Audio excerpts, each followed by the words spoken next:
In the winter of 1823, 15 young men studying to become ministers at a remote Pennsylvania seminary died within 6 weeks of each other. Each death followed the same horrifying pattern: violent convulsions, speaking in tongues, and a peculiar blackening of the fingernails that physicians had never seen before. The official cause of death was Listetta's consumption, but the local doctor who examined the bodies refused to sign the death certificates. He claimed the symptoms matched no known disease. And more disturbing still, he discovered something in their blood that made him burn his medical notes and flee the county that very night. The church authorities sealed the seminary immediately, forbidding anyone from entering the grounds, and the 15 bodies were buried in unmarked graves behind the chapel. For 2 centuries, the Presbyterian Church has refused to discuss what happened at Whitmore Seminary. But recently discovered letters from a surviving student reveal a truth so disturbing that it explains why some secrets are meant to stay buried forever. Before we continue with the story of Whitmore Seminary and uncover what really killed those 15 young men, I need to tell you something important. This channel isn't for everyone, only for the bravest souls who dare to seek the truth behind America's darkest mysteries. Few channels dare to tell the stories we tell here. Stories that have been buried by institutions and forgotten by time. If you've made it this far, you're not like most people. You're someone who needs to know what others are afraid to discover. So hit that subscribe button and join the select few who know these secrets. And tell me in the comments, what state are you listening from? Are you brave enough to hear mysteries from your own backyard? Now, let's return to that cursed winter in Pennsylvania, where something far more sinister than disease was claiming young lives. History begins in the rolling hills of western Pennsylvania, where the Presbyterian Church had established Whitmore Seminary in 1819, named after the Reverend Josiah Whitmore, a prominent minister who had died fighting in the Revolutionary War. The seminary was built to train the next generation of Presbyterian ministers for the expanding American frontier. The institution sat on 200 acres of pristine woodland with a main building constructed of local limestone and a small chapel that could seat 50 people. Surrounding the main complex were dormitories, a dining hall, faculty housing, and a working farm that provided food for the community, all connected by cobblestone paths that wound through towering oak and maple trees. The seminary attracted young men from across Pennsylvania and neighboring states, drawn by its reputation for rigorous theological education and its affordable tuition. Most students came from farming families or small towns eager to serve God and bring civilization to the wild territories beyond the Appalachian Mountains. The curriculum was demanding. Students studied Greek and Latin, biblical exegesis, systematic theology, homiletics, church history, and practical ministry skills. They attended chapel twice daily, maintained strict schedules, and were expected to live lives of exemplary moral conduct. The selection process for students was rigorous, requiring letters of recommendation from local ministers, evidence of academic preparation, and a detailed testimony of their calling to ministry. The Presbyterian Church took seriously its responsibility to train godly men for the frontier, where ministers often served multiple congregations across vast distances and faced challenges that required both theological knowledge and practical wisdom. In the autumn of 1823, 43 students were enrolled at Whitmore Seminary. The eldest was 28-year-old Marcus Hartwell, a former school teacher from Lancaster County who had felt called to ministry after his wife died in childbirth. Marcus was a serious contemplative man who had read extensively in theology and philosophy before coming to the seminary. His fellow students respected him for his maturity and often sought his counsel on both academic and personal matters. The youngest was barely 18, Timothy Brennan, the son of Irish immigrants who had scraped together every penny to send their boy to seminary. Timothy's father had died in a mining accident when the boy was 14, and his mother had worked ASA seamstress for 4 years to save enough money for his education. Timothy carried the weight of his family's sacrifices and was determined to succeed, often studying late into the night by candlelight. Between them were farmers' sons like Samuel Brewster, whose family had worked the same land in Lancaster County for 3 generations. Samuel was known for his robust health and cheerful disposition, always ready with a joke or encouraging word for his classmates. There was also Peter Cunningham, a quiet young man from western Pennsylvania who had been raised by his grandfather after his parents died of fever. Peter was intensely pious and spent hours each day in private prayer, often fasting and seeking divine guidance for his future ministry. James Morrison came from a well-to-do Philadelphia family that had initially opposed his decision to enter the ministry. His father, a successful merchant, had wanted James to join the family business, but the young man had felt an irresistible call to serve God. James was articulate and well-educated, with a particular gift for languages that made him one of the seminary's best students in Greek and Hebrew. Thomas Millikan, whose family had settled in Pittsburgh in the early 1800s, was known for his intellectual curiosity and his tendency to ask probing questions that sometimes made his professors uncomfortable. Thomas had read widely beyond the required curriculum and was fascinated by the theological controversies that were beginning to emerge in American Presbyterianism. He was particularly interested in the relationship between reason and revelation, and how the church should respond to new philosophical ideas coming from Europe. David Crane, who would later become the sole survivor of the group's terrible ordeal, was a practical young man from a farming family in central Pennsylvania. He had been drawn to ministry not by dramatic religious experience, but by a steady conviction that God was calling him to serve. David was well liked by his classmates for his reliability and common sense, though he sometimes struggled with the more abstract theological concepts that came easily to students like Thomas and James. The head of the seminary was Dr. Cornelius Ashford, a stern but fair man in his 50s, who had studied at Princeton Seminary under the renowned theologian Archbold Alexander. Dr. Ashford had been personally recruited by the Presbyterian Church to establish Whitmore Seminary, and he had brought with him a reputation for scholarly excellence and pastoral wisdom. He demanded excellence from his students, but was known to be genuinely concerned for their spiritual and intellectual development. Dr. Ashford lived on campus with his wife Margaret and their teenage daughter, Sarah. Margaret Ashford was a cultured woman who had been educated at a female seminary in Philadelphia, and she took an active interest in the welfare of the students, often inviting them to dinner and providing maternal guidance to young men. Far from home, Sarah, 18 years old and possessed of both beauty and intelligence, was beloved by the students for her kind nature and sharp wit. She often helped in the seminary's library and had read more theology than many seminary graduates. The seminary's faculty included Professor Jonathan Hartley, who taught Greek and Hebrew and was known for his exacting standards and dry wit. Professor Hartley had spent several years studying in Germany and brought continental theological perspectives to his teaching, though he was careful to maintain Orthodox Presbyterian positions. There was also Professor William Sterling, who taught church history and homiletics. Professor Sterling was a gifted preacher who had served several large congregations before accepting his teaching position, and his lectures were among the most popular at the seminary. The autumn of 1823 had been particularly harsh. Early snows had fallen in October, and by November, the seminary was already isolated by drifts that made travel by towns difficult. The isolation was not entirely unwelcome, as it created an atmosphere of intensive study and spiritual reflection that the faculty encouraged. The students had settled into their winter routine of concentrated academic work, their days filled with lectures, prayer, and preparation for the spring examinations that would determine their fitness for ordination.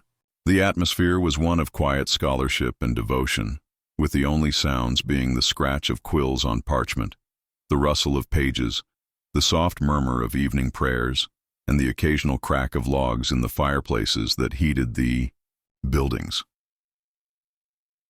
The seminary's library contained over 3,000 volumes, including works by Calvin, Luther, Edwards, and other Reformed theologians, as well as commentaries, church histories, and works of practical theology. Life at the seminary followed a strict schedule that had been carefully designed to promote both academic excellence and spiritual growth. Students rose at 5 in the morning for private devotions, a practice that Dr. Ashford insisted was essential for maintaining spiritual vitality. Morning prayers were followed by breakfast at 6, a simple meal of porridge, bread, butter, and milk, that was eaten in silence while one of the students read from a devotional work. Classes began at 7 and continued until noon, with subjects ranging from biblical languages to church history to systematic theology. Professor Hartley's Greek classes were notorious for their difficulty, and students often spent hours preparing for his recitations. Professor Sterling's church history lectures were more popular, as he had a gift for bringing ancient controversies to life and helping students understand how past theological debates affected contemporary church life. Afternoons were reserved for study and preparation, with a brief break for physical exercise when weather permitted. The seminary maintained a gymnasium of sorts in one of the outbuildings where students could engage in calisthenics and other approved forms of exercise. More popular were walks through the surrounding woods, which provided both physical activity and opportunities for reflection and prayer. Evening chapel was held at 6:00 and was attended by all students and faculty. Dr. Ashford typically preached, though visiting ministers and senior students were sometimes given the opportunity to deliver sermons. The services followed traditional Presbyterian liturgy, with psalm singing, prayer, scripture reading, and preaching. The chapel itself was a beautiful space with tall windows that let in the afternoon light and a simple but elegant pulpit carved from local walnut. After evening chapel, students gathered for communal study time in the library or their dormitory common rooms. This was a time for discussion of the day's lectures, collaborative work on assignments, and informal theological debate. The conversations were often intense as young men grappled with complex theological questions and prepared themselves for ministries that would require them to provide spiritual guidance to others. Students were expected to be in their rooms by 9, though many continued studying privately until much later. The dormitories were spartanly furnished but comfortable enough, with each student having a small room containing a bed, desk, chair, washstand, and a small bookshelf. The buildings were heated by large fireplaces in the common areas, though individual rooms could become quite cold during the harsh Pennsylvania winters. Students were expected to maintain their own quarters and assist with general upkeep of the seminary grounds. The surrounding community of Millbrook was small but supportive of the seminary's mission. The town consisted of about 300 souls, mostly farmers and craftsmen, who provided goods and services to the seminary. There was a general store, a blacksmith shop, a grist mill, and Asmal Presbyterian Church, where Dr. Ashford sometimes preached when the regular minister was away. The townspeople took pride in having the seminary in their midst and often attended special events and graduation ceremonies. The first sign that something was terribly wrong came on the morning of December 3, 1823. Thomas Milliken, a 22-year-old student from Pittsburgh, failed to appear for morning chapel. This was highly unusual, as Thomas was known for his punctuality and had never missed a chapel service in his 2 years at the seminary. When his roommate David Crane went to check on him, he found Thomas writhing on his bed, his body contorting in violent spasms while unintelligible words poured from his lips. But what struck David most was not the convulsions or the strange utterances. It was Thomas's fingernails, which had turned completely black as if they had been dipped in ink. David immediately called for help, his shouts echoing through the dormitory corridors and rousing other students from their morning preparations. Within minutes, several classmates had gathered in Thomas's room, their faces pale with shock and concern as they witnessed their friend's inexplicable suffering. The convulsions were unlike anything they had ever seen. Thomas's back arched so severely that his body formed an almost perfect bridge, and his limbs jerked with such violence that it took 3 students to hold him down and prevent him from injuring himself. Dr. Ashford arrived within minutes, having heard the commotion from his residence nearby. The seminary's head was a man who prided himself on maintaining composure in difficult situations, but even he was visibly shaken by what he observed. Thomas's eyes had rolled back until only the whites were visible, and the words pouring from his mouth sounded like Latin, but were twisted into something that seemed to mock the very prayers the students had been taught to recite. Dominus viscum infernum, Thomas repeated over and over, his voice growing more guttural with each repetition. Corpus diaboli, anima peritita. The words were recognizable as Latin, but they formed phrases that no Orthodox Christian would ever utter. Dr. Ashford, who was fluent in Latin from his theological studies, felt a chill run down his spine as he realized that Thomas was speaking in blasphemous inversions of sacred liturgical phrases. Dr. Ashford immediately summoned the local physician, Dr. Edmund Whitley, who lived in the nearby town of Millbrook. A messenger was dispatched on horseback through the snow-covered road, with instructions to bring the doctor back as quickly as possible. While they waited, Dr. Ashford led the gathered students in prayer for Thomas's recovery, though their voices trembled with uncertainty and fear. Dr. Whitley arrived within 2 hours, his medical bag in hand and his face grim with concentration. He had been practicing medicine for over 30 years and had seen his share of strange ailments. But what he witnessed at Whitmore Seminary that day would haunt him for the rest of his life. Thomas's symptoms defied everything Dr. Whitley knew about medicine. The young man's pulse was rapid and irregular, sometimes racing so fast it seemed his heart might burst, then suddenly slowing to an almost imperceptible rhythm. The doctor's examination revealed other disturbing symptoms. Thomas's breathing was labored and accompanied by a strange whistling sound that seemed to come from deep within his chest. His skin had taken on a peculiar grayish pallor that Dr. Whitley had never seen in any living patient, and there were dark veins visible beneath the surface that seemed to pulse with their own rhythm. The black discoloration had spread from Thomas's fingernails to his entire hands, and similar dark patches were appearing on his neck and around his eyes. Most disturbing were the words he spoke during his convulsions. The Latin phrases were consistently blasphemous, inverting traditional prayers and liturgical responses in ways that suggested either profound theological knowledge or some form of supernatural influence. Dr. Whitley, though not a deeply religious man, found himself deeply unsettled by the precision and consistency of Thomas's blasphemous utterances. Dr. Whitley administered laudanum to calm the convulsions and applied cold compresses to bring down the fever. But nothing seemed to help. He tried bleeding Thomas, following the medical practices of the time, but the blood that flowed from the incisions was darker than normal and seemed to coagulate almost immediately. He attempted to induce vomiting to purge any potential toxins, but Thomas's stomach produced only a foul-smelling black bile that stained the basin and filled the room with an odor like rotting eggs. Throughout the day, word of Thomas's condition spread through the seminary community. Students gathered in small groups, whispering prayers and theories about what might have caused their classmates' strange illness. Some suggested it might be a form of consumption, though none had seen consumption present in such a bizarre manner. Others wondered if Thomas had been bitten by some venomous creature that had somehow survived the early winter. Perhaps a snake or spider that had taken refuge in the warm dormitory buildings. A few of the more superstitious students began to mutter about divine judgment or demonic possession.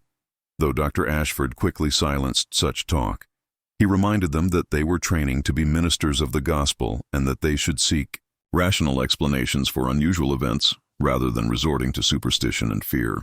However, even Dr. Ashford found himself struggling to explain Thomas's symptoms in purely medical terms. As evening approached, Thomas's condition continued to deteriorate. The convulsions became more violent, and the blasphemous Latin phrases gave way to sounds that seemed barely human. Sarah Ashford, despite her father's protests, insisted on helping to care for Thomas, bringing fresh water and clean linens. She was struck by how cold Thomas's skin felt to the touch, despite the fever that was clearly ravaging his body. The other students maintained a prayer vigil throughout the night, taking turns reading scripture and offering intercessions for their friend's recovery. The atmosphere in the dormitory was one of profound sadness and growing fear as the young men grappled with the possibility that they might lose their classmate to this mysterious ailment. Thomas Milliken died at 3 hours in the morning on December 4th, exactly 21 hours after the first convulsions began. His final moments were marked by a sudden return of consciousness and clarity that startled everyone present. The convulsion stopped, his eyes focused, and he looked directly at Dr. Whitley with an expression of profound terror and regret. His final words, spoken in a moment of clarity just before his death, were recorded by Dr. Whitley in his medical notes. The book in the chapel, God forgive us all. The words were spoken with such intensity and conviction that everyone present felt their significance, though none understood what Thomas meant by them.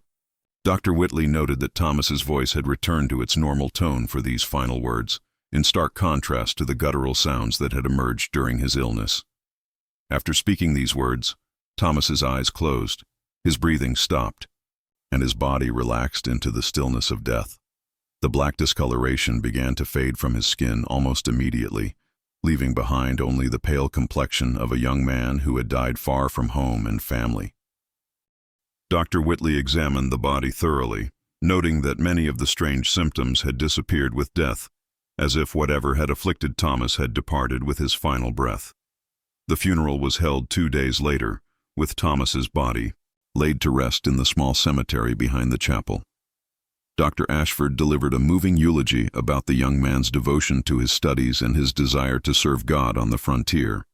He spoke of Thomas's intellectual gifts and his passion for theological learning, traits that had made him a favorite among both faculty and students. The service was attended by all the students and faculty, as well as several townspeople who had come to know Thomas during his time at the seminary. Many wept openly as they said goodbye to their friend and classmate. Timothy Brennan, the youngest student, was particularly affected by the loss, as Thomas had served as something of an older brother figure to him.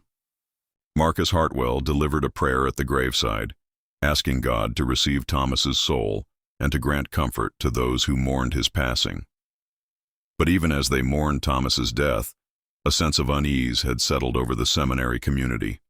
The strange nature of his illness, the rapidity of his decline, and his final cryptic words had shaken everyone's sense of security and normalcy.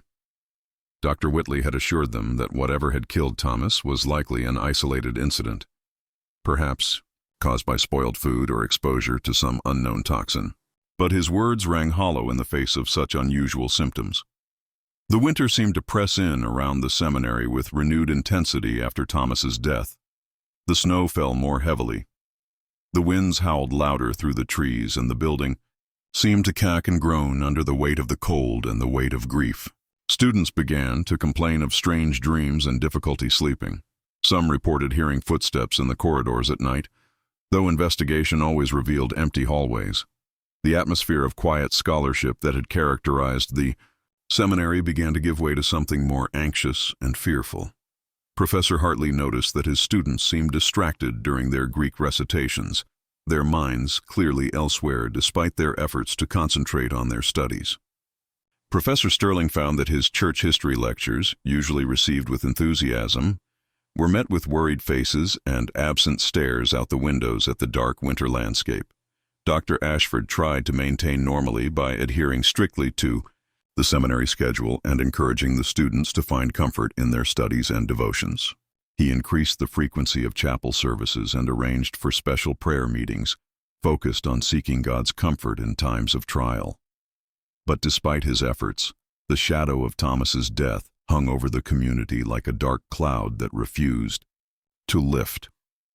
What none of them realized was that Thomas Milliken's death was only the beginning.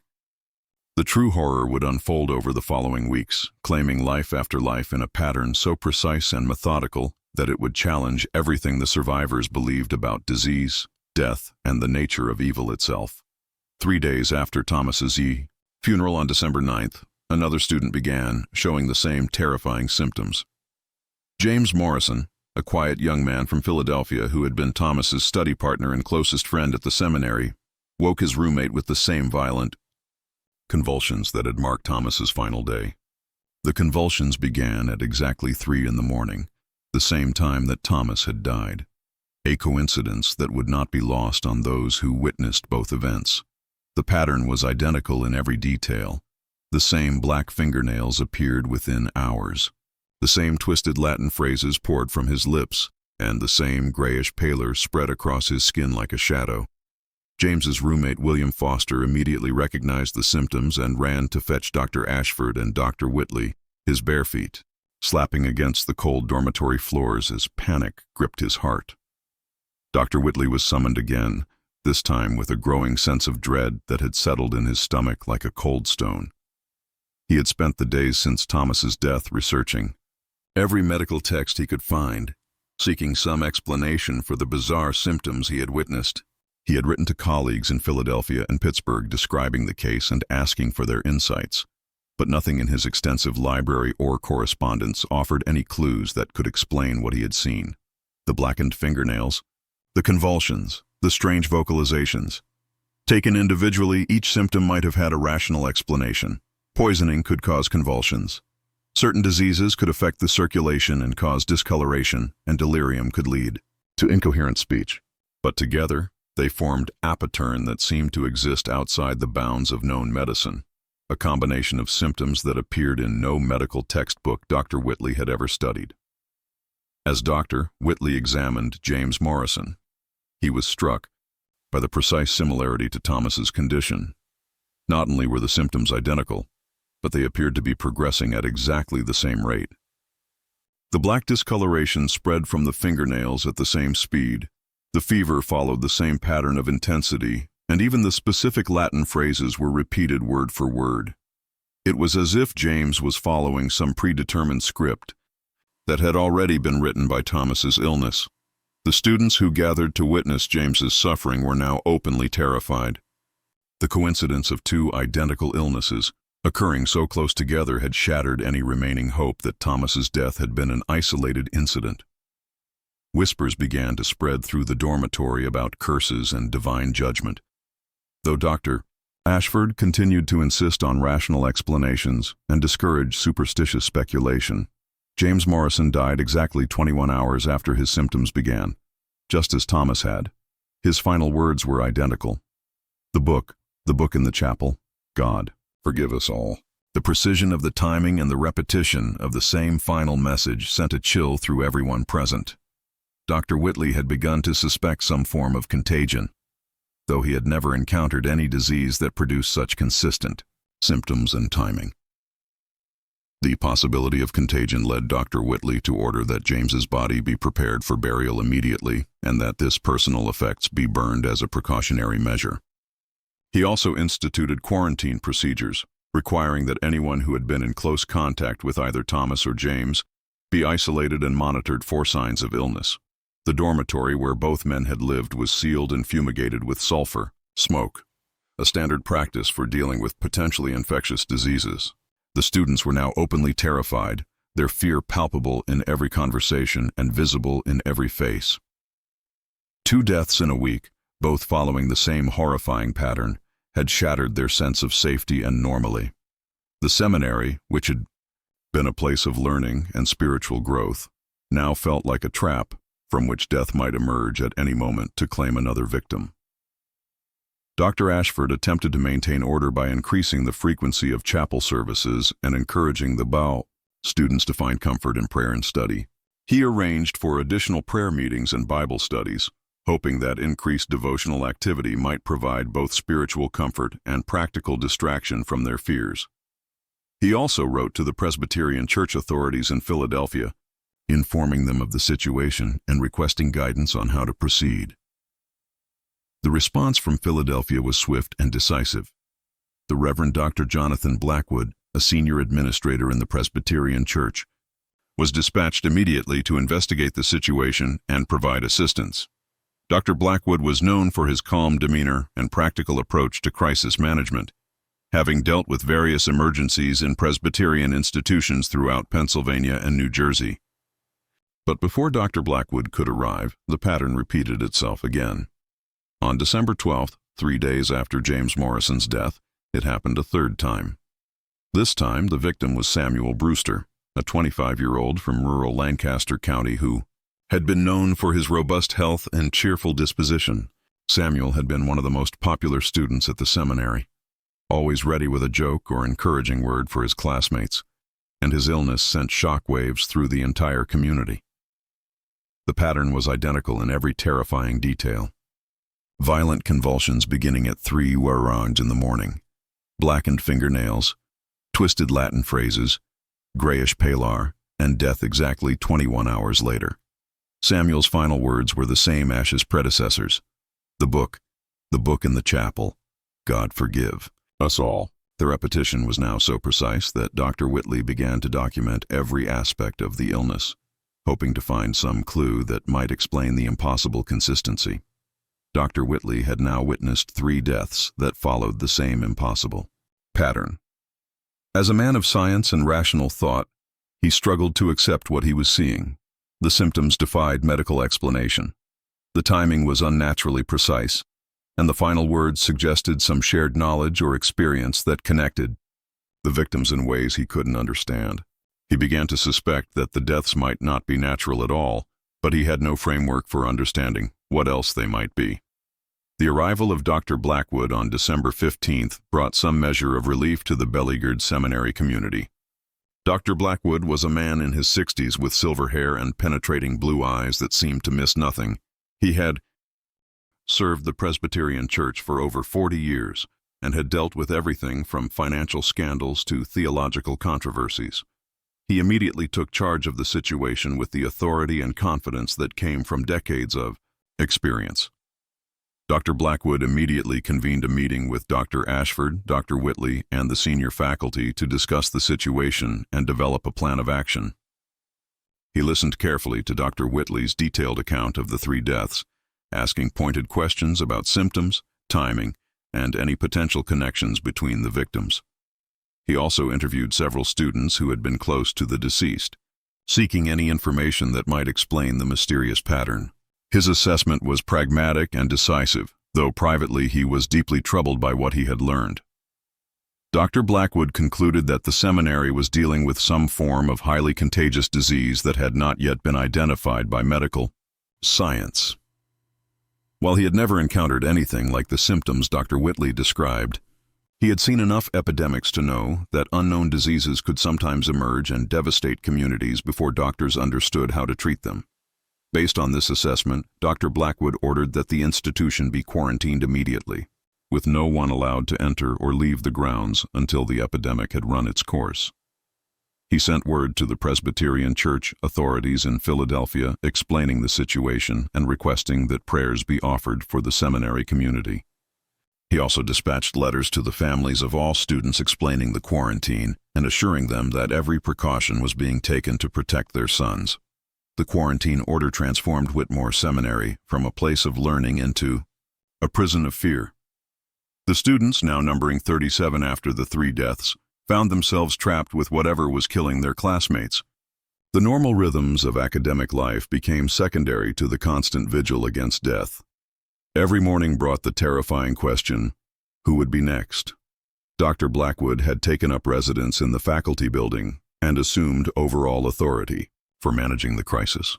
He was a man of firm faith and practical experience. But even he seemed shaken by the precise pattern of the deaths and the mysterious final words that each victim had spoken. He established a strict schedule of prayer services, hoping that divine intervention might halt whatever was claiming the students' lives. The daily routine under quarantine was carefully structured to maintain both order and morale. Morning chapel was extended to include special prayers for protection and healing.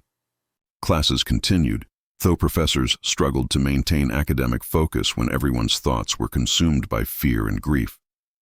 Dr. Blackwood instituted a buddy system with students paired to watch over each other and report any sign of illness immediately. The 4th death came on December 18th, claiming Peter Cunningham, a quiet student from western Pennsylvania, who had kept largely to himself since arriving at the seminary. Peter had been known for his intense piety and long hours of private prayer, often fasting and seeking divine guidance for his future ministry. His illness began at exactly 3 in the morning, following the same terrifying pattern that had become grimly familiar to the seminary community.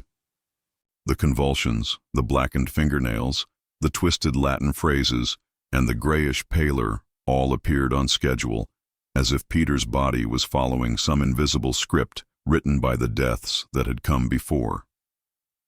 Dr. Whitley documented every detail, noting that even the specific Latin phrases were identical to those spoken by the previous victims. The precision was beyond anything that could be explained by natural disease or coincidence. Peter Cunningham died exactly 21 hours after. His symptoms began, and his final words were identical to the others. The book in the chapel, God forgive us all. Dr. Whitley had begun to focus intensely on these final words, convinced that they held the key to understanding the mysterious deaths. The reference to a book in the chapel was specific and consistent, suggesting that all 4 victims had shared some knowledge or experience related to this mysterious book. The mention of a book in the chapel had begun to intrigue not only Dr. Whitley, but also Dr. Blackwood, who had extensive experience with theological controversies and church discipline. Both men understood that dying words often carried special significance, and the consistency of the message across 4 different victims suggested that it was not merely the product of delirium or fever-induced hallucinations. Dr. Blackwood approached Dr. Ashford about conducting a thorough search of the chapel, but the seminary's head was reluctant to disturb the sacred space based on what he considered the ravings of dying men. Dr. Ashford argued that the chapel was the heart of the seminary's spiritual life, and that searching it would undermine the students' faith and confidence in the institution. He preferred to focus on medical solutions rather than pursuing what he saw as superstitious speculation. However, Dr. Blackwood's experience with church controversies had taught him that dying words often revealed secrets that the living were reluctant to acknowledge. He had investigated cases of clerical misconduct, financial impropriety, and theological deviation, and he knew that religious institutions sometimes harbored dark secrets beneath their pious exteriors. The consistency of the dying words, combined with the inexplicable nature of the deaths, convinced him that a thorough investigation was necessary. By December 20th, the seminary was in the grip of full panic. The students had begun to refuse meals, convinced that the food might be contaminated with whatever was causing the deaths. They huddled together in small groups, reading scripture and praying constantly, their voices rising and falling in desperate pleas for divine protection. Some had begun to show signs of nervous exhaustion, jumping at every sound and crying out in their sleep. The faculty struggled to maintain order and continue the educational mission of the seminary, but the atmosphere of terror was becoming overwhelming. Professor Hartley's Greek classes were attended by hollow-eyed students who could barely concentrate on their recitations. Professor Sterling's church history lectures were interrupted by sudden prayers and outbursts of fear. When students thought they heard sounds in the hallways, several students had begun writing letters to their families, begging to be allowed to leave the seminary despite the quarantine order. Timothy Brennan, the youngest student, had written to his mother, expressing his fear that he would never see her again. Marcus Hartwell, the eldest and most mature student, had taken it upon himself to provide leadership and comfort to his younger classmates. But even he was struggling with the constant pressure of living under the shadow of death. It was on the night of December 20th that the first break in the pattern occurred, though its significance would not become clear until much later. David Crane, who had been Thomas Milliken's roommate and had witnessed the first death, approached Dr. Whitley with information that would change everything they thought they knew about the mysterious deaths. David was visibly shaken and seemed to be struggling with some internal conflict as he sought out the doctor in his temporary quarters in the faculty building. His hands trembled as he knocked on Dr. Whitley's door, and his voice was barely above a whisper when he asked if they could speak privately.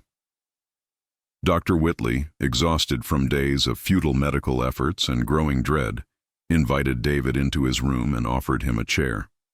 What David revealed was a confession that he had been carrying for weeks, a secret that he had been too frightened and ashamed to share, even as his friends died one by one. He told Dr. Whitley that he and several other students had been part of a secret study group that met in the chapel after evening prayers. They had been reading a book that Thomas had discovered in a hidden compartment behind the altar. A book that none of them had seen before, and that seemed to contain knowledge beyond anything they had learned in their regular studies. The revelation hit Dr. Whitley like a physical blow. Here finally was a connection between the victims beyond the timing and symptoms of their deaths. If they had all been part of this secret study group, their deaths might not be random at all. They might be connected to whatever they had been reading in that mysterious book that each victim had referenced in their final words. David's hands shook as he described the book and the group's activities. According to his account, the book was bound in what appeared to be human skin, though none of them had wanted to examine it too closely. The pages were made of some form of parchment that seemed much older than anything else in the seminar's library, and the text was written in a mixture of Latin and symbols that none of them could fully identify. The discovery had been made by Thomas Milliken during routine maintenance work in the chapel in early October. The seminary's buildings whirled and required constant upkeep, and students were often assigned to help with minor repairs and cleaning. Thomas had been working alone in the chapel one evening when he noticed that one of the stones behind the altar seemed loose. When he investigated, he found a hidden compartment that contained the mysterious book, along with several other items that appeared to be very old. Thomas had been immediately fascinated by the discovery and had shared it with his closest friends, James Morrison, Samuel Brewster, Peter Cunningham, David Crane, and Marcus Hartwell.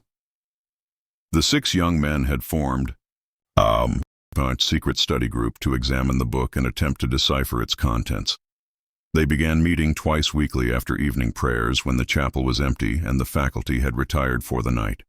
According to David's trembling testimony, the book appeared to be some form of advanced theological text, but written in a style and language that seemed to predate anything they had studied in their regular curriculum.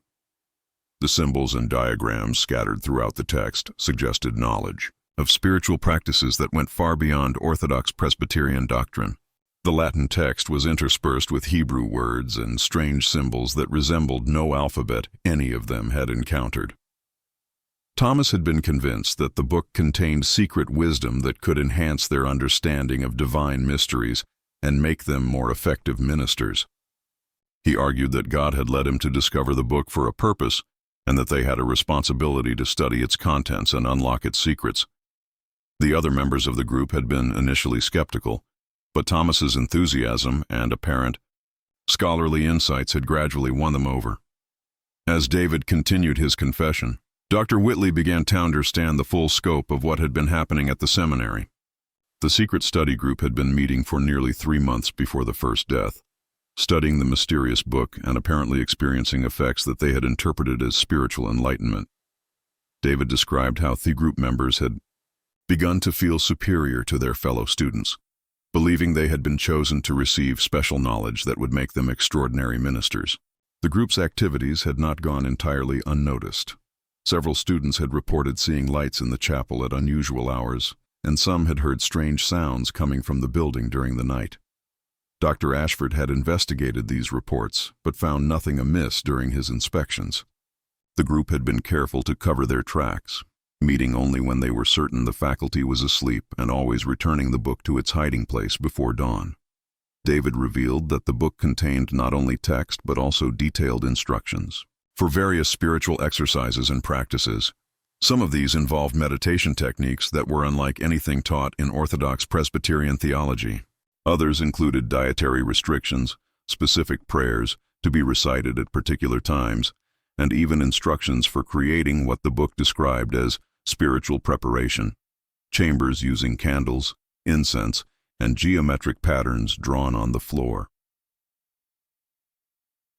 The group had begun implementing these practices initially with what seemed like positive results.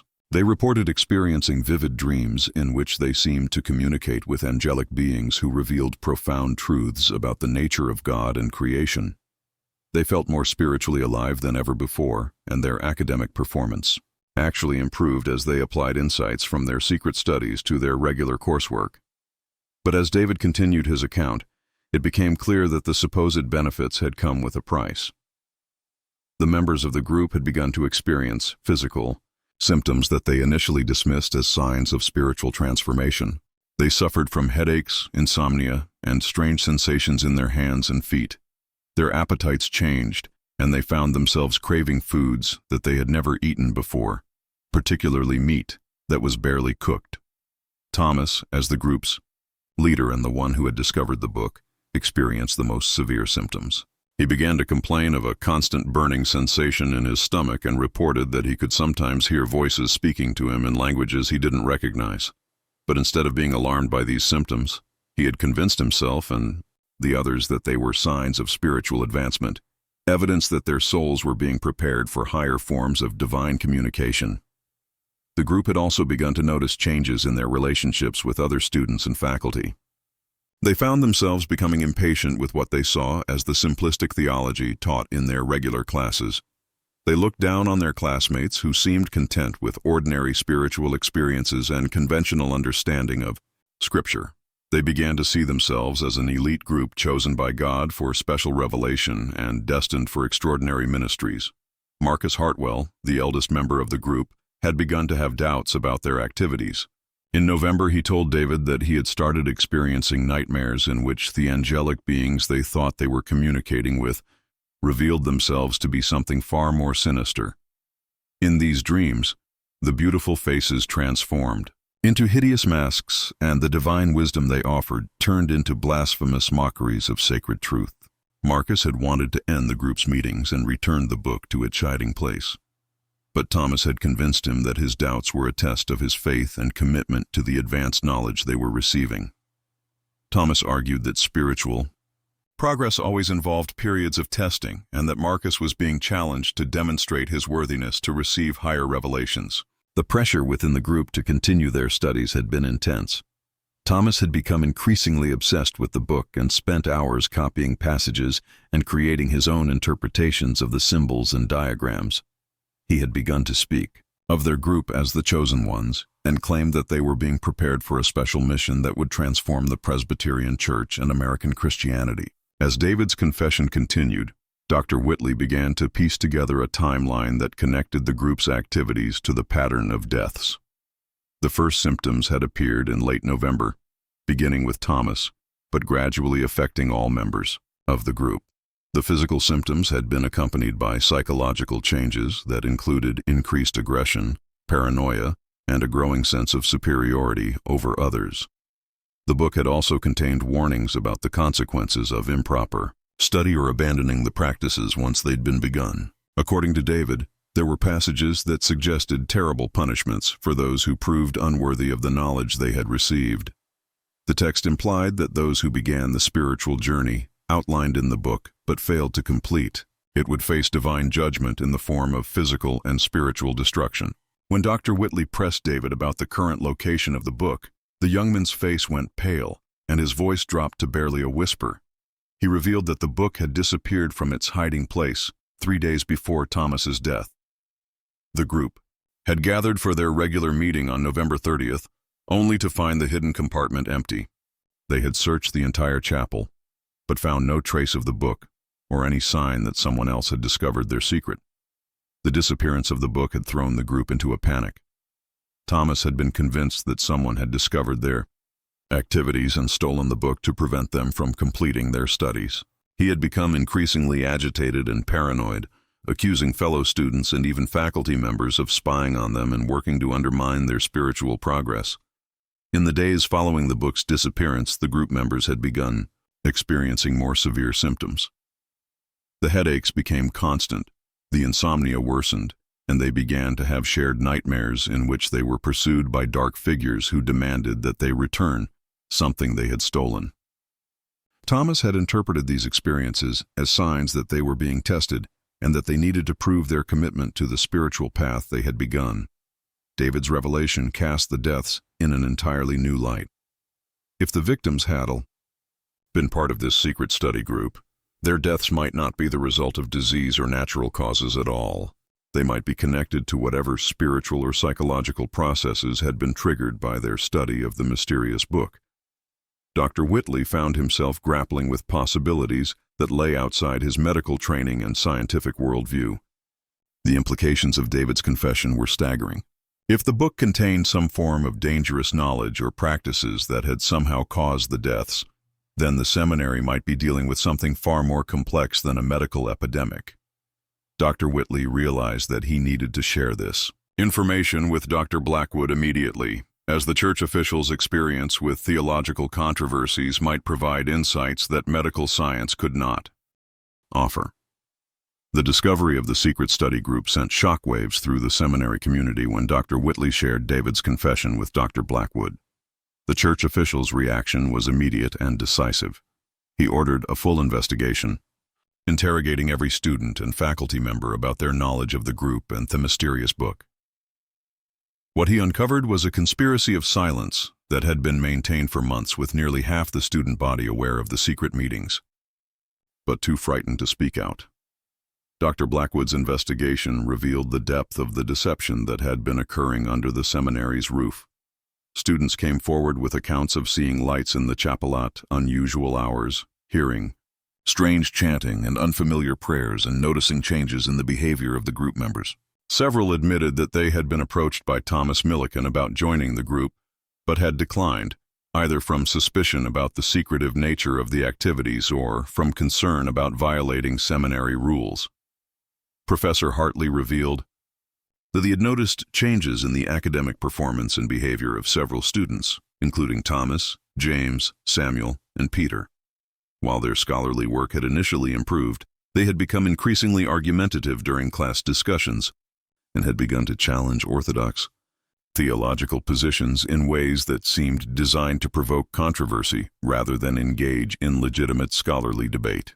Professor Sterling reported similar observations about the group members' behavior during his church history lectures. They had become dismissive of traditional Presbyterian teaching and had begun to express ideas that seemed to draw from sources outside the approved curriculum. When questioned about their sources, they had been evasive and claimed to be developing their own theological insights through prayer and meditation. The truth that emerged from Dr. Blackwood's investigation was more disturbing than anyone had imagined. The secret study group had been operating for nearly 3 months, meeting twice weekly in the chapel after evening prayers. The group had consisted of 6 students: Thomas Millikan, James Morrison, Samuel Brewster, Peter Cunningham, David Crane, and Marcus Hartwell. They had been studying the contents of the mysterious book and implementing practices that were clearly outside the bounds of Orthodox Presbyterian theology. According to testimony from multiple witnesses, the group members had begun to exhibit signs of spiritual pride and exclusivity that were completely contrary to the humility and unity that the seminary sought to foster. They had formed an inner circle that looked down on their fellow students and seemed to believe they had access to superior spiritual knowledge. This attitude had created tension and division within the student body, though few had understood the source of the problem. Dr. Blackwood's experience with theological controversies had taught him to recognize the warning signs of heretical movements and spiritual deception. The behavior described by witnesses, the secrecy, the claims of special revelation, the growing sense of superiority, and the departure from orthodox teaching all pointed to a classic pattern of spiritual corruption that he had encountered in other contexts. The church official also noted the significance of the fact that the deaths had begun only after the book had disappeared from its hiding place. This suggested that the book itself might not be the direct cause of the deaths, but rather that the deaths might be connected to the spiritual and psychological processes that had been set in motion by the group's activities. Dr. Blackwood ordered a thorough search of the chapel, despite Dr. Ashford's continued reluctance to disturb the sacred space. The search revealed the hidden compartment that David had described, along with evidence that it had recently been occupied. The compartment contained traces of wax from candles, ashes from burned materials, and faint markings on the walls that suggested the presence of symbols or diagrams that had been partially erased. The search also revealed other disturbing evidence of the group's activities. Behind the altar, investigators found geometric patterns carved into the floor that had been covered with rugs during regular services. These patterns were unlike anything found in Orthodox Christian art or architecture and seemed to serve some ritual purpose that remained unclear. Most significantly, the search uncovered a collection of papers hidden in a different location within the chapel. These papers contained handwritten notes and copies of passages from the mysterious book apparently made by Thomas Millikan during the group's studies. The notes revealed the extent of the group's departure from Orthodox Christianity and provided insight into the nature of the knowledge they had been pursuing.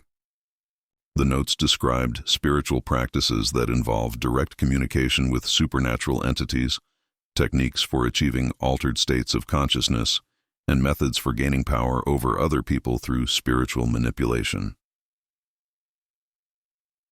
The language used was a mixture of Christian terminology and concepts that seemed to draw from occult traditions that were completely foreign to Presbyterian theology. One particularly disturbing passage copied in Thomas's handwriting described a ritual for opening the gates between worlds that required the participation of 6 individuals who would serve as vessels for divine manifestation. The ritual promised to grant the participants enhanced spiritual powers and direct access to divine knowledge. but it also warned of severe consequences for those who proved unworthy or who attempted to abandon the process once it had begun. Dr. Whitley realized that the group had unknowingly been performing some version of this ritual through their regular meetings and study sessions. Their focus on the book's contents, combined with their implementation of the spiritual practices it described, had apparently initiated a process that was now claiming their lives one by one. The fifth death occurred on December 21st, claiming Marcus Hartwell himself. The timing was particularly significant, as Marcus had been the one member of the group who had expressed doubts about their activities and had wanted to end their meetings. His death followed the same pattern as the previous four, but his final words were different and more revealing. Instead of referencing the book in the chapel, Marcus spoke repeatedly of being chosen and marked for the harvest. His words suggested that he understood something about the nature of what was happening to the group members, though he died before he could provide any clear explanation. Dr. Whitley noted this deviation from the pattern, wondering if it might provide a clue to understanding the mysterious deaths. David Crane was now the only surviving member of the original study group, a fact that was not lost on anyone at the seminary. The students and faculty watched him with a mixture of sympathy and suspicion, wondering if he would be the next victim or if he might hold the key to stopping the deaths. David himself was consumed with guilt and terror, convinced that he would soon follow his friends into death. The psychological pressure on David was enormous. He was isolated from his classmates by his knowledge of the secret group and his role in their activities. Yet he was also the only person who could provide information that might prevent further deaths.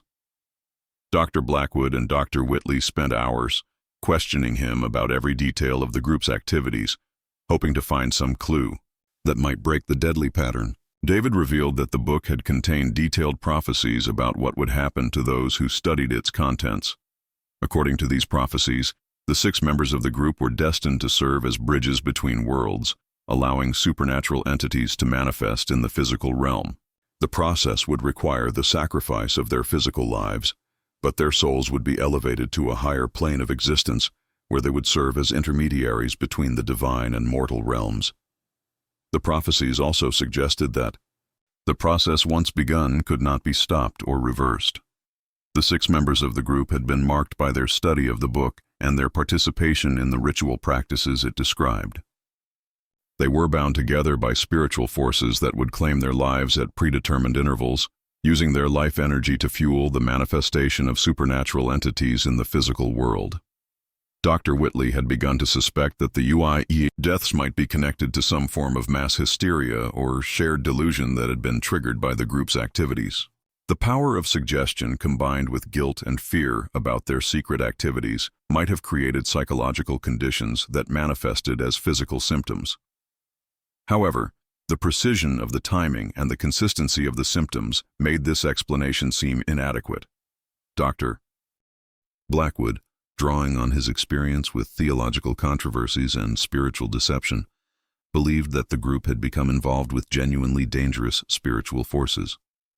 He was convinced that their study of the book and their implementation of its practices had opened them to demonic influence that was now claiming their lives as the price for their spiritual arrogance and departure from orthodox faith. Just when we thought we'd seen it all, the horror in Whitmore Seminary intensifies. If this story is giving you chills, share this video with a friend who loves dark mysteries. Hit that like button to support our content, and don't forget to subscribe to never miss stories like this. Let's discover together what happens next, because the truth about that mysterious book is about to be revealed in ways that will challenge everything you believe about good and evil. The tension at the seminary reached a breaking point on December 22nd when David Crane, unable to bear the weight of his knowledge and guilt any longer, made a desperate decision. He had been experiencing the same physical symptoms that had preceded the deaths of his friends: headaches, insomnia, and a burning sensation in his stomach. Convinced that he would be the next victim, he decided to make one final attempt to understand what had happened to them and possibly find a way to break the deadly pattern. David's search for answers led him to explore parts of the seminary that had been abandoned or forgotten since its construction. He had remembered Thomas mentioning that the book seemed much older than the seminary itself, which suggested that it might have been hidden in the chapel before the building was even completed. This possibility led David to investigate the history of the land and the circumstances surrounding the seminary's founding. His search took him to the basement of the main building, where old construction materials and abandoned furniture were stored. It was there, behind a wall that had been bricked up decades earlier, that he made a discovery that would change everything they thought they knew about Whitmore Seminary and the mysterious book that had cost his friends their lives. The hidden chamber that David uncovered was small, but filled with items that clearly predated the seminary's construction. There were books, documents, personal effects, and artifacts that suggested someone had deliberately concealed these materials before the building was completed. Most importantly, the chamber contained evidence of the true identity of the man for whom the seminary had been named. The documents David discovered painted a picture of the Reverend Josiah Whitmore that was completely different from the heroic Revolutionary War minister that the seminary's founders had believed they were honoring. The real Josiah Whitmore had indeed been a minister, but he had also been involved in occult practices that had scandalized his congregation and ultimately led to his expulsion from the Presbyterian Church. According to the documents, Whitmore had been ordained as a Presbyterian minister in 1768 and had served a congregation in eastern Pennsylvania for several years. However, he had gradually become involved with mystical and occult practices that he claimed would enhance his spiritual powers and make him a more effective minister. He had begun to incorporate elements of folk magic, astrology, and ceremonial magic into his religious practice, justifying these departures from Orthodox Christianity as advanced forms of spiritual knowledge.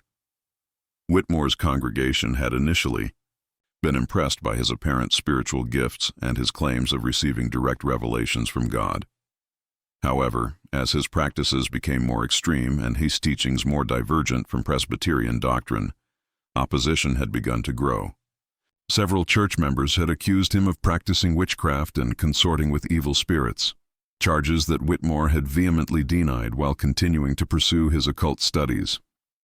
The situation had come to a head in 1781 when Whitmore had attempted to perform what he described as a great working that would permanently open communication between the physical and spiritual worlds. The ritual had required the participation of 6 volunteers from his congregation, whom he had convinced to serve as vessels for divine manifestation. The ritual had taken place in the church during a secret meeting attended only by Whitmore's most devoted followers. According to the documents, the ritual had gone terribly wrong. Instead of achieving divine communication, the 6 participants had all died within hours of the ceremony. Their bodies found in the church the next morning in a state that witnesses described as horrifying. The exact nature of their condition was not detailed in the documents, but references to blackened extremities and blasphemous utterances suggested disturbing similarities to what had been happening at the seminary. The death shad caused an immediate scandal that had spread throughout the Pennsylvania Presbyterian community. Whitmore had been arrested and charged with murder, though he had maintained his innocence and claimed that the deaths were the result of divine judgment on those who had proven unworthy of the spiritual advancement he had offered them. The trial had been brief and decisive. Multiple witnesses had testified about Whitmore's occult practices and his departure from Orthodox Christian teaching. The physical evidence found in the church, including ritual implements, occult books, and geometric patterns carved into the floor, had convinced the jury that Whitmore had indeed been practicing witchcraft, and that his activities had directly caused the deaths of the 6 congregation members. Josiah Whitmore had been convicted of witchcraft and murder and had been executed in 1782, not dying heroically in the Revolutionary War as the seminary's official history claimed. His personal library and ritual implements had been confiscated by church authorities who had intended to destroy them but had apparently decided instead to hide them away where they could not cause further harm. The documents revealed that the land where Whitmore Seminary had been built was the same property where Josiah Whitmore had conducted his occult practices and where the 6 members of his congregation had died. The seminary's founders had been unaware of this history, having been told that they were honoring a martyred patriot rather than a convicted witch and murderer. Most significantly, David discovered that the mysterious book that had been the focus of his study group was Whitmore's personal grimoire, a collection of occult knowledge and ritual instructions that he had compiled over years of study and practice. The book contained not only the spiritual exercises that the group had been performing, but also detailed accounts of Whitmore's experiments in supernatural communication and his theories about opening permanent gateways between the physical and spiritual worlds. The grimoire explained why the book had been hidden in the chapel and why it had such a powerful effect on those who studied it.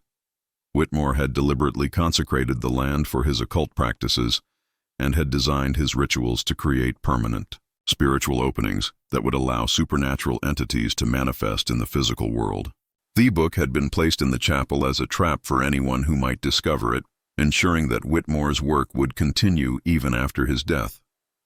According to the grimoire's instructions, the ritual that Whitmore had attempted required the life force of 6 participants to fuel the opening of gateways between worlds. The deaths were not a failure of the ritual, but rather its intended outcome, providing the spiritual energy necessary for supernatural entities to establish a permanent presence in the physical realm. David realized with growing horror that he and his friends had unknowingly been repeating Whitmore's failed experiment. Their study sessions had gradually prepared them to serve as the 6 vessels required for the ritual, and their deaths were not random tragedies, but necessary sacrifices for a process that had been set in motion over 40 years earlier. The grimoire also contained information about how the ritual might be interrupted or prevented, though the methods described were as dangerous as the ritual itself. According to Whitmore's notes, breaking the ritual would require destroying the grimoire and performing a counter-ritual that would sever the connection between the physical and spiritual worlds.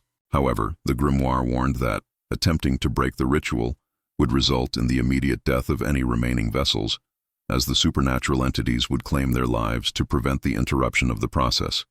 Armed with this terrible knowledge, David Crane faced an impossible choice. He could attempt to break the ritual and save the seminary from further tragedy, but doing so would almost certainly cost him his own life. Alternatively, he could allow the process to continue and hope that his death would complete the ritual and end the threat to others, though the grimoire suggested that the successful completion of Whitmore's work would have consequences that extended far beyond the seminary. David spent the night of December 22nd wrestling with this decision, reading through Whitmore's notes and trying to understand the full implications of what he and his friends had unleashed. The physical symptoms that had preceded his friends' deaths were now affecting him more severely, and he could feel his time running out. The burning sensation in his stomach had intensified, and he had begun to experience the same auditory hallucinations that Thomas had described. By dawn on December 23rd, David had made his decision.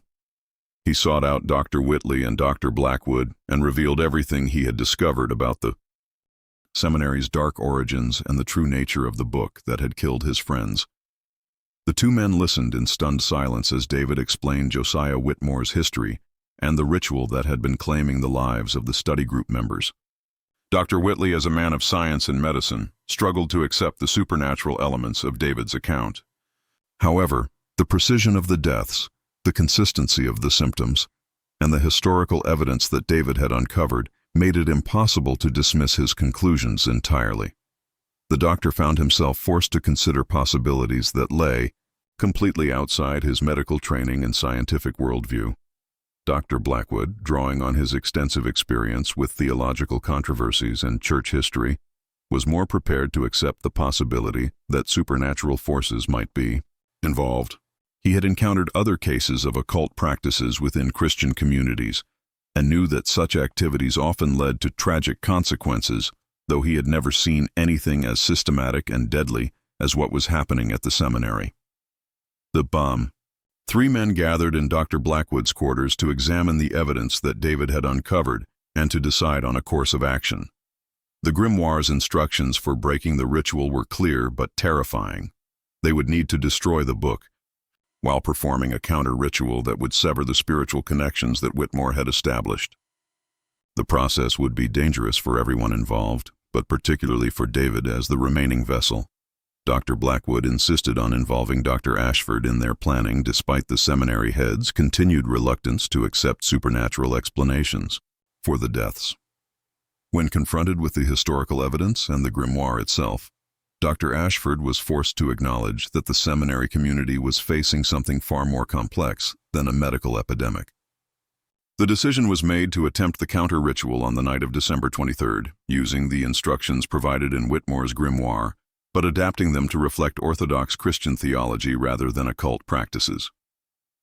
Dr. Blackwood would lead the ritual, drawing on his knowledge of Presbyterian liturgy and his experience with spiritual warfare.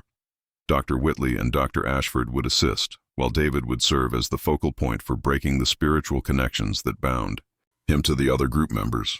The four men gathered in the chapel as midnight approached, bringing with them the grimoire and the materials needed for the counter-ritual. The chapel felt different than it had during regular services, colder, more oppressive, and filled with a sense of spiritual presence that was clearly malevolent. The air itself seemed to thicken as they prepared for the ritual, making it difficult to breathe and causing their candles to flicker despite the absence of any breeze. Dr. Blackwood began the counter-ritual by reading passages from Scripture that specifically addressed spiritual warfare and divine protection. He called upon God to break the evil influences that had taken hold of the seminary and to protect those who sought to oppose the forces of darkness. His voice was strong and confident, though the others could see the strain in his face as he confronted spiritual realities that challenged even his experienced faith. As the ritual progressed, David began to experience the familiar symptoms that had preceded his friends' deaths. His hands began to shake and his fingernails started to darken with the same black discoloration that had marked the other victims. However, instead of the violent convulsions that had characterized the previous deaths, he remained conscious and able to participate in the counter-ritual. The climactic moment came when they began to burn the grimoire page by page while reciting prayers for divine protection and spiritual cleansing. As each page was consumed by flames, the spiritual oppression in the chapel seemed to intensify. The temperature dropped dramatically. Shadows moved across the walls despite the steady flame of their candles, and they could hear sounds that seemed to come from beneath the floor. Grinding, scraping noises that suggested something trying to break through from below. David spoke words that seemed to come from some source beyond himself, describing visions of his dead friends who were trapped between worlds and unable to find peace. He said that he could see the supernatural entities that had been feeding on their life force, beings of darkness and malevolence that had been given access to the physical world through Whitmore's ritual and the study group's unwitting participation. The entities were furious about the attempt to break the ritual and were threatening to claim everyone in the seminary as punishment for the interference. David could feel them trying to take complete control of his body and mind, using him as a conduit to manifest fully in the physical world. The counter-ritual was preventing them from achieving complete dominance. But the struggle was tearing him apart both physically and spiritually. As the last page of the grimoire was consumed by flames, David let out a scream that seemed to shake the very foundations of the chapel. For a moment, the others thought they had lost him to the same fate that had claimed his friends. The black discoloration had spread up his arms. His body convulsed with violent spasms, and his voice became guttural and inhuman as the entities made their final attempt to claim him. But then, suddenly, everything changed. The oppressive atmosphere lifted, the temperature returned to normal, and the supernatural sounds ceased. David collapsed to the floor, unconscious but breathing, his skin returning to its normal color as the black discoloration faded away. The counter-ritual had worked, but at a cost that would mark David for the rest of his life. David Crane survived the night, but he was forever changed by his experience with forces that lay beyond human understanding. The young man who had entered Whitmore Seminary with dreams of serving God on the frontier emerged from the chapel as someone who had looked into the abyss and barely escaped with his soul intact. He would spend the rest of his life as a minister, but he never spoke publicly about what had happened at the seminary, and he never married or had children, as if he feared passing on some spiritual contamination to future generations. The deaths, at Whitmore Seminary ended with the destruction of the grimoire and the completion of the counter-ritual. But the institution never recovered from the tragedy that had claimed 15 young lives. The Presbyterian Church authorities, faced with the historical evidence of Josiah Whitmore's true identity and the occult origins of the seminary's location, decided to close the institution permanently. The official reason given was the need to relocate to a more accessible location, but those involved in the investigation understood the real motivation for the closure. Dr. Ashford resigned his position as head of the seminary and accepted a pastor in a small Pennsylvania town where he spent the remainder of his career serving a quiet rural congregation. He never spoke publicly about the events at Whitmore Seminary, though his family noted that he became much more conservative in his theological views and was deeply suspicious of any claims of special revelation or advanced spiritual knowledge. Professor Hartley and Professor Sterling both found positions at other Presbyterian institutions, though their experiences at Whitmore had left them wary of student activities that took place outside the regular curriculum. They became advocates for stricter oversight of seminary communities and more careful screening of students for signs of spiritual pride or heretical tendencies. The surviving students were transferred to other Presbyterian seminaries to complete their education, though many struggled with the trauma of their experiences. Several left the ministry entirely unable to reconcile their faith with the supernatural horrors they had witnessed. Others became exceptionally orthodox in their theology, as if seeking to protect themselves from any hint of the spiritual dangers they had encountered. Dr. Whitley's medical practice never recovered from his experience. At the seminary, the rational scientific worldview that had guided his career had been shattered by events that defied medical explanation. He moved to a different county shortly after the incident and began drinking heavily, struggling to cope with memories that challenged everything he had believed about the nature of reality. He eventually died of liver disease in 1835. His family reporting that he suffered from terrible nightmares for the rest of his life and would often wake up screaming about blackened fingernails and blasphemous Latin phrases. Dr. Blackwood returned to his administrative duties in Philadelphia, but the experience at Whitmore Seminary had profoundly affected his understanding of spiritual warfare and the reality of supernatural evil. He became one of the Presbyterian Church's leading experts on identifying and combating occult influences within Christian communities, though he was careful never to discuss the specific details of what had happened at the seminary. The buildings at Whitmore Seminary were abandoned and eventually sold to a private buyer who was unaware of their dark history. The main building was converted into a private residence, while the other structures were either demolished or repurposed for agricultural use. The chapel where the grimoire had been discovered and destroyed was converted into a living room, though visitors often commented on the room's unusual atmosphere, describing it as cold and oppressive. Even on warm days, the cemetery where the 15 victims were buried was moved to make way for agricultural improvements, and the bodies were reinterred in a public cemetery in Millbrook. The graves were marked with simple stones that gave only the names and dates of death, with no mention of their connection to the seminary or the circumstances of their deaths. Over time, even these modest memorials were forgotten, and the location of the graves became lost to local memory. Dr. Whitley's medical notes from the incident were sealed by church authorities and deposited in the Presbyterian Historical Society's archives, where they remained classified for nearly 2 centuries. The official cause of death for all 15 victims was listed as consumption, complicated by nervous exhaustion, a diagnosis that satisfied public curiosity but concealed the true nature of the tragedy. The church's investigation reports and Dr. Blackwood's recommendations for preventing similar incidents were also classified and stored alongside Dr. Whitley's notes. The letters that David Crane wrote to his family during and after the incident were discovered in 2019 when his great-great-grandson was cleaning out an old trunk in the family's attic. These letters, along with Dr. Whitley's notes and fragments of the church investigation, provide the only surviving account of what really happened at Whitmore Seminary during that terrible winter of 1823-1824. David's letters reveal the profound impact that the experience had on his understanding of good and evil, faith and doubt, and the dangers of spiritual pride.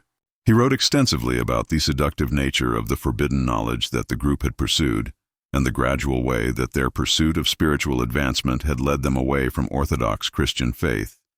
He expressed deep remorse for his role in the tragedy and spent the rest of his life trying to atone for his participation in activities that had cost his friends their lives. The letters also revealed David's ongoing struggle with guilt and trauma in the years following the incident.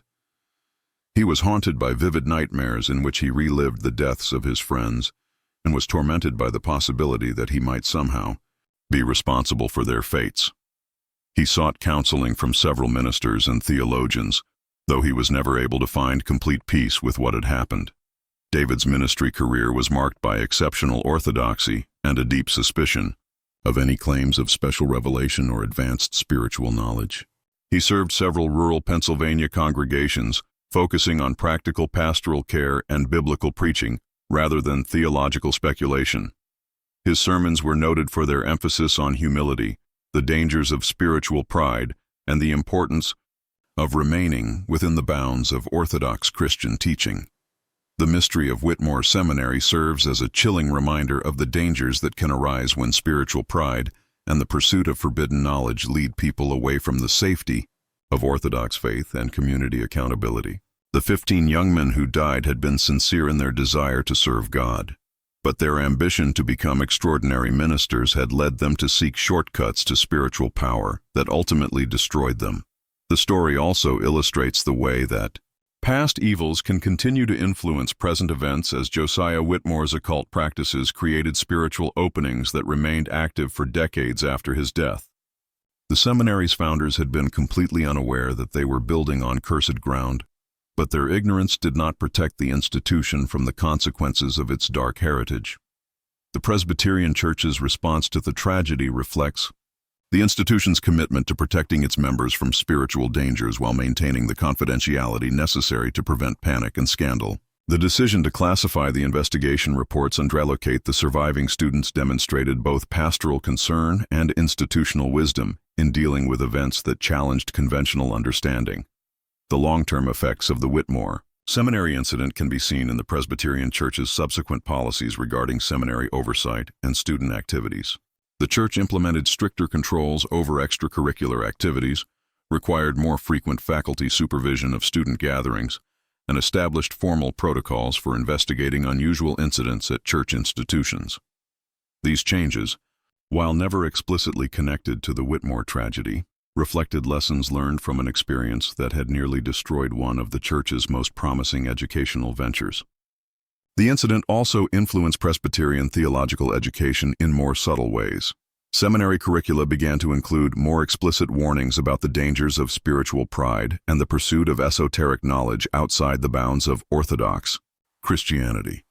Professors were trained to recognize signs of heretical thinking and to intervene before students could be led astray by claims of special revelation or advanced spiritual techniques. Modern scholars who have studied the available documents from the Whitmore Seminary incident have proposed various explanations for what occurred during that terrible winter. Some suggest that the deaths were the result of mass hysteria triggered by guilt and fear over the group's secret activities. According to this theory, the power of suggestion combined with the isolation and stress of seminary life created psychological conditions that manifested as physical symptoms severe enough to cause death. Others have proposed that the group may have been experimenting with psychoactive substances that were included in the mysterious book's instructions leading to poisoning that caused the consistent symptoms and timing of the deaths. This theory is supported by historical evidence that some occult practitioners of the period did use various herbs and compounds in their rituals, some of which were known to be toxic in certain combinations or dosages. A third group of scholars has suggested that the deaths may have been the result of deliberate poisoning by someone who discovered the group's activities and decided to eliminate them to protect the seminary's reputation. This theory would explain the precision of the timing and symptoms as well as the disappearance of the book from its hiding place. However, no evidence has ever been found to support this explanation, and it fails to account for many of the incident's more unusual aspects. Religious scholars and theologians have generally been more willing to accept the possibility that supernatural forces were involved in the Whitmore Seminary deaths. They point to the consistent pattern of blasphemous utterances, the precise timing of the deaths, and the historical evidence of Josiah Whitmore's occult practices as support for the theory that The students had indeed encountered malevolent spiritual entities through their study of the grimoire. These scholars argue that the incident serves as a powerful reminder of the reality of spiritual warfare and the importance of maintaining Orthodox Christian faith and practice. They see the tragedy as a cautionary tale about the dangers of seeking spiritual knowledge outside the bounds of established church teaching and the protective authority of Christian community. The current owners of the property where Whitmore Seminary once stood remain unaware of its dark history. The main building has been extensively renovated and expanded over the years with modern additions that have eliminated most traces of its original architecture. The family that purchased the property in the 1850s converted it into a working farm, and their descendants continue to raise crops and livestock on the land where 15 young men died pursuing forbidden knowledge. Local historians in the Millbrook area have occasionally noted the existence of the former seminary, but most residents are unaware of the tragedy that led to its closure. The official Presbyterian Church history of the period mentions Whitmore Seminary only briefly, noting that it operated from 1819 to 1824 before being relocated due to transportation difficulties. This sanitized version of events has effectively erased the memory of what really happened during that terrible winter 2 centuries ago. The chapel where the secret study group conducted their meetings and where the counter-ritual was performed has been completely transformed. What was once a sacred space dedicated to Christian worship is now a comfortable family room with modern furnishings and no trace of its religious origins. Visitors to the house sometimes comment on an unusual atmosphere. In this particular room, a sense of coldness and oppression that persists even on warm days. But the current owners attribute this to the building's age and the room's northern exposure.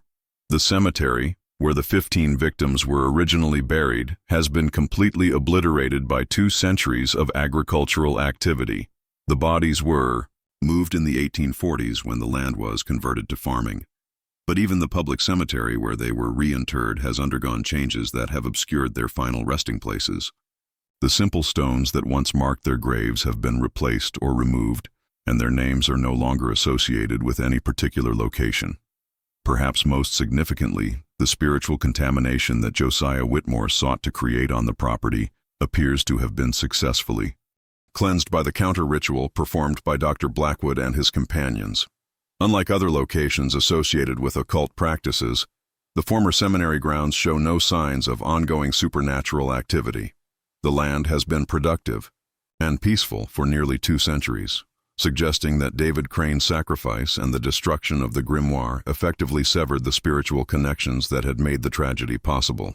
The story of Whitmore Seminary ultimately serves as both a historical mystery and a spiritual cautionary tale. It reminds us that the pursuit of knowledge, even knowledge presented in religious terms, can become dangerous when it leads away from humility, community accountability, and Orthodox faith. The 15 young men hootied were not evil people, but they were proud people who believed they could handle spiritual forces that were beyond their understanding and control.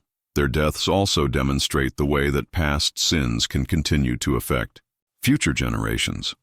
As Josiah Whitmore's occult practices created conditions that would claim innocent lives decades after his own execution, the seminary's founders had no way of knowing that they were building on cursed ground.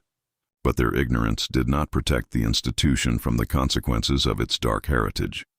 The response of the church authorities to the crisis shows both the strengths and limitations of institutional religion when confronted with supernatural evil.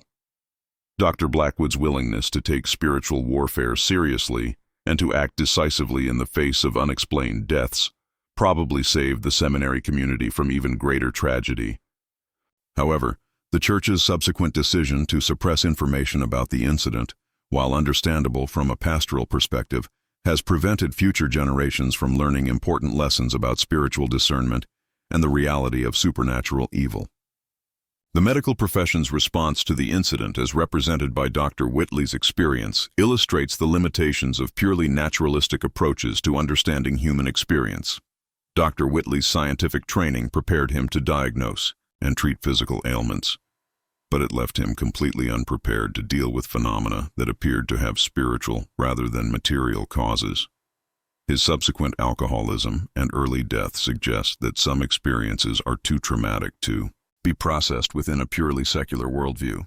David Crane's survival and his subsequent ministry career demonstrate that it is possible to encounter supernatural evil and emerge spiritually intact, but only through reliance on divine protection and orthodox Christian faith. His willingness to sacrifice his own life to save others reflects the highest ideals of Christian service, while his lifelong struggle with trauma shows the lasting effects that such experiences can have on those who survive them. The gradual fading of memory about the Whitmore Seminary incident reflects broader cultural changes in American society's understanding of spiritual reality.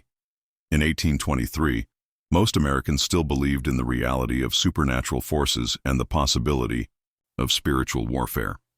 By the late 19th century, scientific materialism had begun to replace religious explanations for unusual phenomena, making it easier for incidents like the Whitmore tragedy to be forgotten or reinterpreted in naturalistic terms. Today, the story of Whitmore Seminary challenges both religious and secular worldviews. For believers, it serves as a reminder that spiritual warfare is real, and that the pursuit of religious knowledge must be balanced by humility and submission to orthodox teaching. For skeptics, it presents a historical puzzle that resists easy explanation and forces consideration of possibilities that lie outside the bounds of materialistic thinking. The recently discovered letters and documents that have brought the Whitmore Seminary story to light also raise questions about what other secrets might be hidden in family attics and church archives across America. How many other incidents of supernatural activity have been forgotten or suppressed over the centuries? What lessons might be learned from tragedies that were deliberately erased from historical memory? The story also speaks to contemporary concerns about the dangers of spiritual pride and the pursuit of esoteric knowledge outside the bounds of established religious authority. In an age when alternative spiritualities and claims of special revelation are increasingly common, the fate of the Whitmore Seminary Study Group serves as a warning about the potential consequences of abandoning traditional safeguards and community accountability. The 15 young men who died at Whitmore Seminary were guilty of nothing more than ambition and curiosity, qualities that are generally considered virtues in American culture. Their tragedy reminds us that even positive character traits can become dangerous when they lead away from humility and wisdom. Their desire to become extraordinary ministers led them to seek shortcuts to spiritual power that ultimately destroyed them and left lasting scars on all who knew them. The Presbyterian Church's handling of the incident, while successful in preventing immediate panic and scandal, also demonstrates the costs of institutional secrecy. By suppressing information about what had happened, church authorities protected their organization's reputation, but also ensured that future generations would be able to learn from the tragedy. The recent discovery of hidden documents suggests that other important historical events may have been similarly concealed, waiting for accident or providence to bring them to light. Perhaps most importantly, the story of Whitmore Seminary serves as a reminder that human beings are spiritual as well as physical creatures, and that our spiritual choices have real consequences that extend beyond our individual lives. The occult practices of Josiah Whitmore created spiritual conditions that affected innocent people decades after his death, while the faithful response of David Crane and his companions restored spiritual health to a contaminated location. In our increasingly secular age, stories like that of Whitmore Seminary challenge us to consider the possibility that spiritual realities are as important as physical ones, and that our choices about faith, morality, and religious practice have consequences that extend far beyond what we can see or measure. Whether we interpret the events in supernatural or psychological terms, the tragedy serves as a powerful reminder of the importance of humility, community, accountability, and careful discernment in all matters of faith and spirituality. This mystery shows us that the most terrifying evils often grow from the purest intentions, and that the road to damnation can be paved with sincere desires to serve God. The story of Whitmore Seminary is not just a tale of supernatural horror, but a meditation on the dangers of spiritual pride and the importance of maintaining humility in our relationship with the divine. What do you think of this story? Do you believe everything was revealed, or do you think there are still secrets buried in the ruins of that Pennsylvania seminary? Leave your comment below and tell us what you think really happened during that terrible winter of 1823. If you enjoyed this tale and want more horror stories like this, subscribe, hit the notification bell, and share with someone who loves mysteries as much as you do. Until next time, remember that some secrets are meant to stay buried, and some knowledge is too dangerous to seek. See you in the next video.